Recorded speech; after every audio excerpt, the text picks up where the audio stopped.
Welcome to Care Smarts on Air, a home care podcast. My name is Ruby, and I'm VP Sales at Care Smarts. In this ever-demanding world of home care, building strong and supportive teams is crucial. Here at Care Smarts, we recognize the challenges you face, and today we are diving into a powerful strategy, the strength-based approach. Instead of dwelling on weaknesses, this method focuses on each team member's unique skills and talents. By identifying these strengths, we can create a team where everyone thrives. This fosters a positive, collaborative environment where caregivers feel valued and empowered. They're encouraged to contribute their best selves, leading to better communication, problem solving, and ultimately happier clients. The strength-based approach doesn't ignore development areas, but it prioritizes building on existing strengths to create a team that's more than the sum of its parts. Stay tuned as we explore practical tips and success stories on how this approach can transform your home care team into a force for exceptional client care. Today, we have Devin Bevis on the panel, the Director of Marketing at Caring Senior Services. Devin specializes in talent relationship management, business coaching, marketing, and client success, and is adept at cultivating high-performing teams and instilling a strength-focused culture.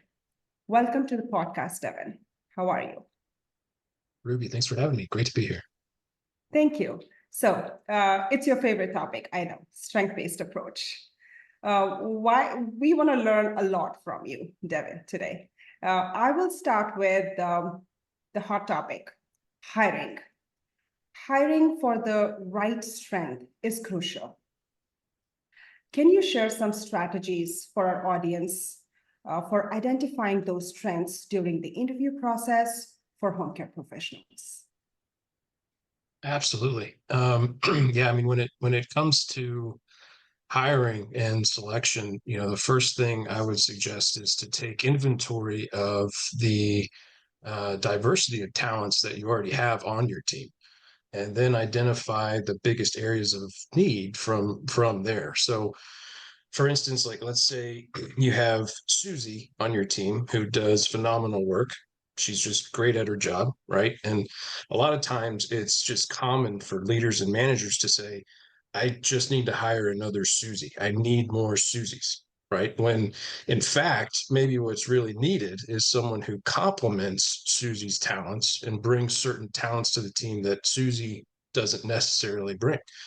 So, I would say after you've assessed the talent landscape of your current team, I would then dig deep during the interview process and make sure you're asking the most meaningful questions that focus on what someone really enjoys doing. What energizes them the most, what motivates them the most.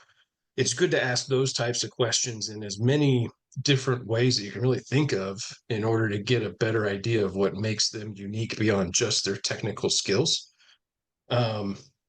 Another thing to consider is using scientifically validated research-based assessments that can help uncover strengths that might not come out in a traditional interview. The intel that you can gain from those types of assessments can oftentimes spark good questions to dive even deeper into with a candidate.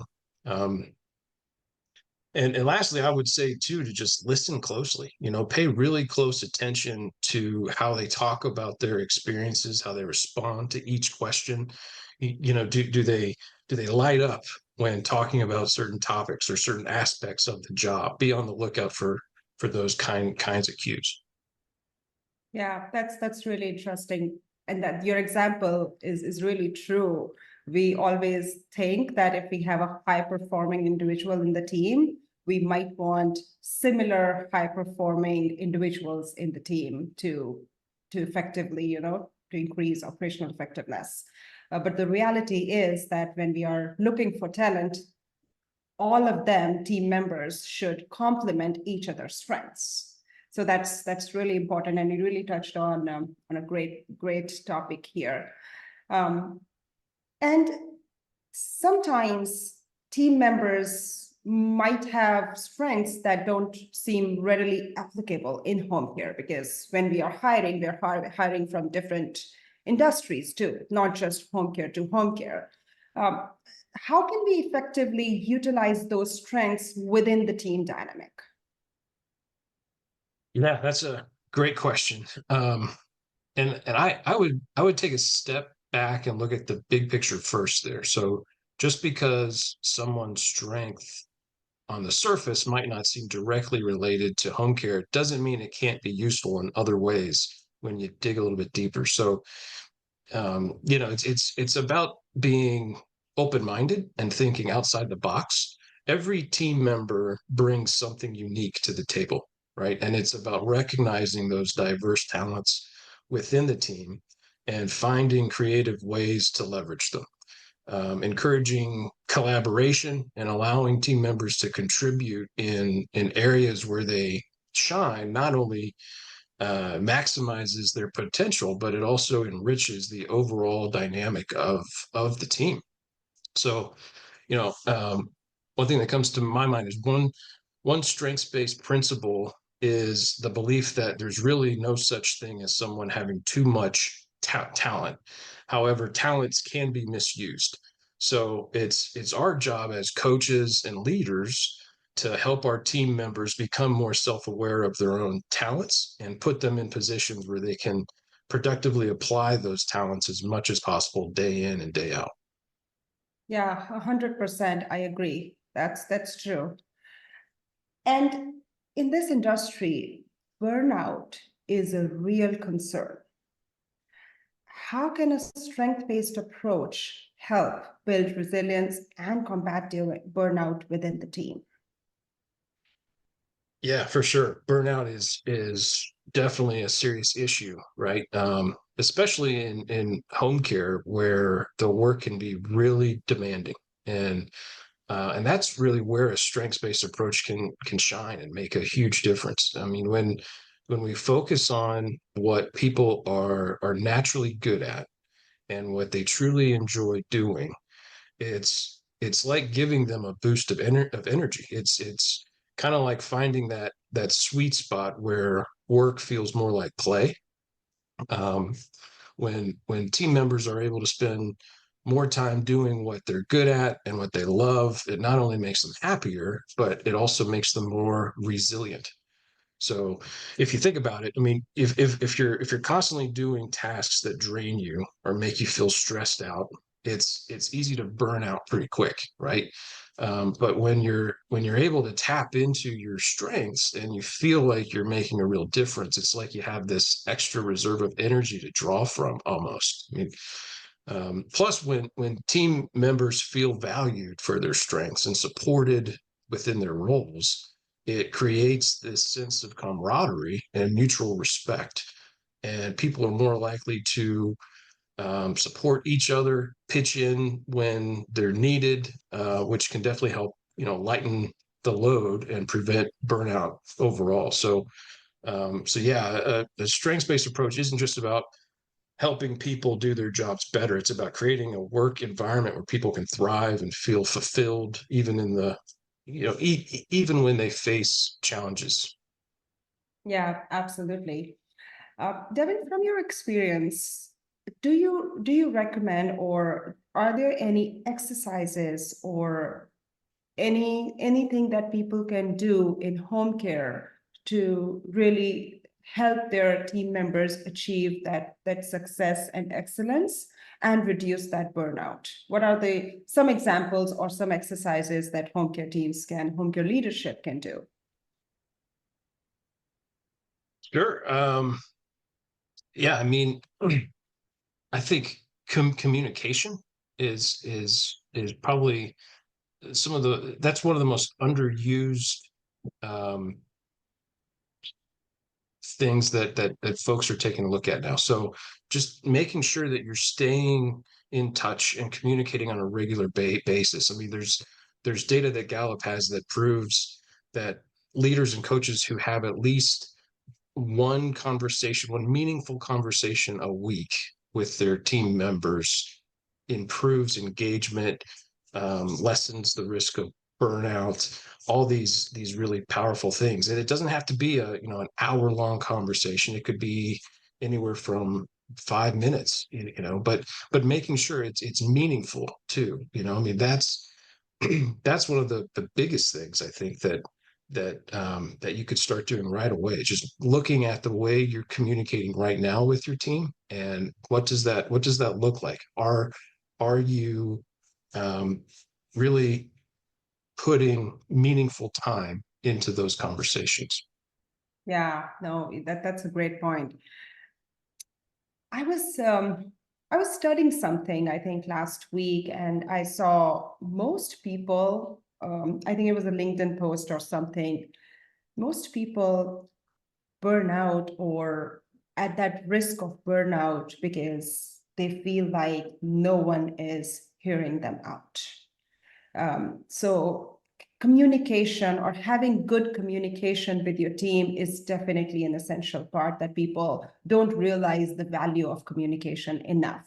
People think that having one-on-ones when it really comes to when people complain or when people have an issue, that's when communication works. But on a regular basis, team members or people have so much to talk about. And just hearing them out sometimes really helps release some of their tension. Oh, absolutely. And especially when you think about it in the context of home care, right? I mean, um, caregivers tend to, I mean, kind of live on an island because they don't get to see the team in the office that much. So the more that you can communicate with them, keep them engaged, the more it's just going to help that relationship overall. Yeah, absolutely. Yeah. And some agencies, I have heard they do interesting things in terms of surveys and basically giving an opportunity, if not really face to face, but some sort of opportunity for them to communicate. And Mhm. technology plays a big role these days. So you have easy communication using some tools. So that's something that our home care agencies should really leverage, I believe. Oh yeah, absolutely. I mean, and that's another great point. I mean, look at all of the ways that you're communicating. It doesn't have to just be a conversation like this or face to face. I know we're in an age where we're texting all the time. So, be mindful of every single opportunity you have when you're communicating with a team member, because there's definite ways to leverage that and make the most of those opportunities. Yeah, yeah, I agree 100%. Another question I had, Devin, let's say a team member excels in one area, but struggles in another. How can the strength-based approach be used to address those development areas and without really undermining the confidence of that team member? Yeah. Um, yeah, that's kind of a common scenario, isn't it? Yeah. I mean, we all have our strengths and we all have our blind spots or areas where we might not be as strong, right? But that's where a strengths-based approach really shines as well. So let's say you've got a team member who is just crushing it in one aspect of their role, but maybe struggling a little bit in another. Instead of just focusing on their weaknesses and that area that they're struggling in, we as strengths-based folks, we flip the script and we zero in on their strengths. And we start by acknowledging and celebrating what they're already great at. So meaningful recognition plays a huge role in this. Um, then we look at how we can leverage those strengths to help them improve in the areas where they're not as strong. So you're basically helping someone mitigate their weaknesses through the use of their strengths. So you're not completely ignoring those weaknesses. You're acknowledging them, and it's a very powerful way to go about it when you keep the focus on strengths. I mean, let's say, just as an example, let's say someone's a real people person and excels at building relationships with other folks, but maybe they're not the most organized when it comes to paperwork or documentation or stuff like that. So instead of just focusing in on them getting better at the paperwork, we might suggest ways they can use their interpersonal skills to streamline communication or collaborate with someone on the team who is stronger in that area, right?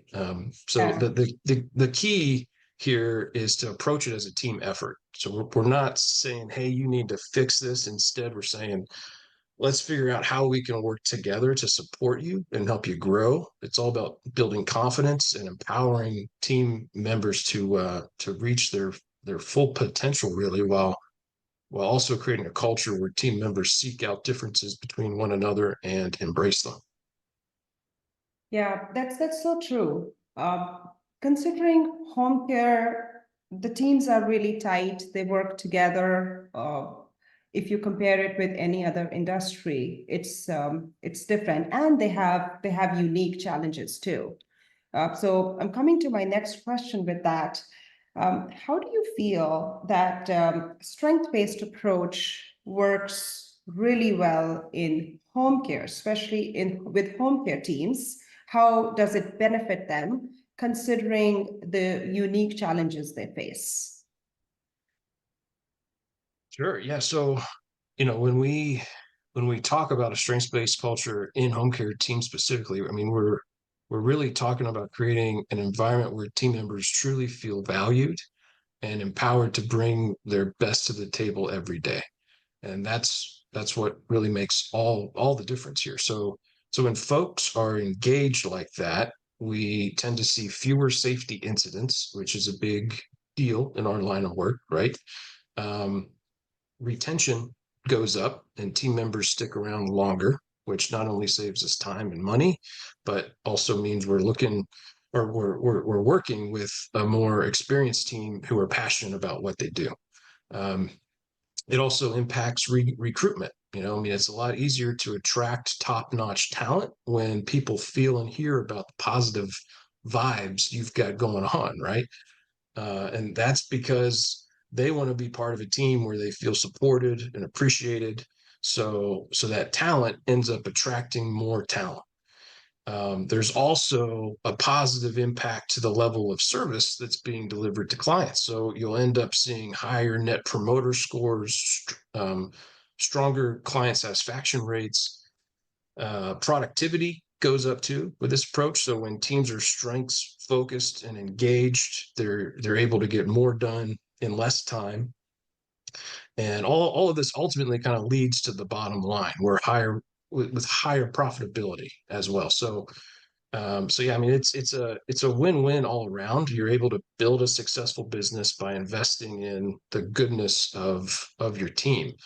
And Gallup actually has the data to support all this too. It shows on average, strengths-based teams achieve 29% higher profit, 19% increase in sales, 59% fewer safety incidents, and 72% lower turnover. So regardless of your industry or the size of your organization, I mean, there's untapped potential really in every company there.